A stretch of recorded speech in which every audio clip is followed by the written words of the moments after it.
Time now for a check of some of those movies that were in theaters, and we've been saying this morning there wasn't like a clear-cut runaway brand new movie that was like a real hit or anything, but new movies nonetheless. There were new movies, but it's the end of the summer, nobody cared. Typical for this time of year, right? Pretty much, yeah. Okay. And nothing caught the public's attention in theaters this weekend, so The Expendables 2 repeated as box office champ, and none of the new movies cracked the top 5. The Expendables 2 brought in just $13.5 million, while The Bourne Legacy was second with $9.3 million. Paranorman was third. The week's new films, well, they didn't fare so well. Premium Rush only managed $6.3 million for 7th place. Hit and Run grabbed $4.6 million for 10th place, and The Apparition only took in $3 million and did not make the top 10. On the bright side, 2016 Obama's America brought in $6.2 million for 8th place and became the biggest documentary of the year. Where Do We Go Now? Now at the Flicks is an unconventional film about Muslims and Christians living in the same isolated village who seem to get along just fine until word from the outside world about violence gets to them. The village women go through elaborate schemes to keep their men occupied so as to not fall into conflict. It's touching, funny, heartwarming, and surprised me by being very good. 4 stars out of 5. Written and directed by and starring Dax Shepard, Hit and Run features the wonderful chemistry of real-life couple Dax Shepard and Kristen Bell. Tom Arnold made me laugh over and over in his funniest role in years.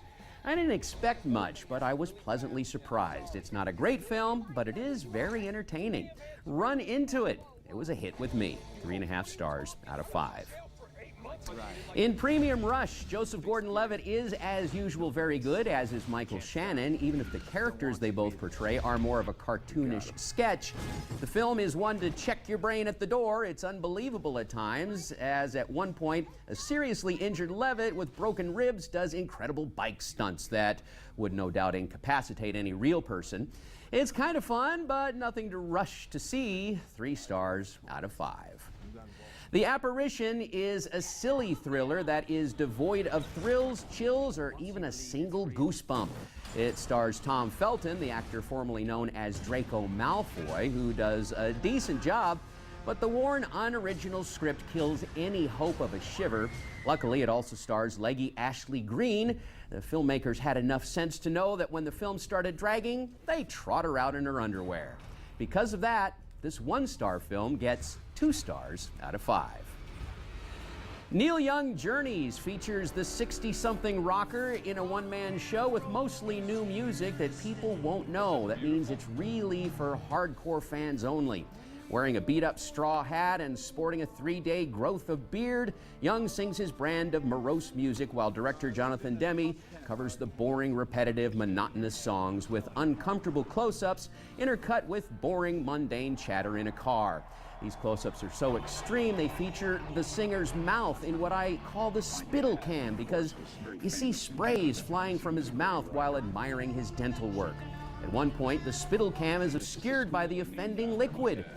Young doesn't look like he's enjoying the whole thing very much. His expression doesn't change.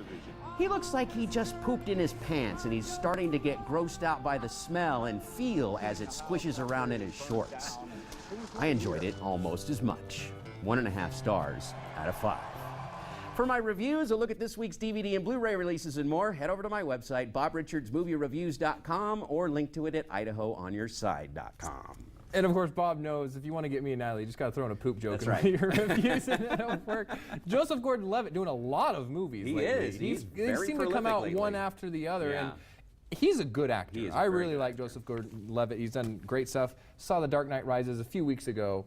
Fantastic performance in that one. So, yeah, a lot of stuff for you to go see. Thanks for being with us, Bob.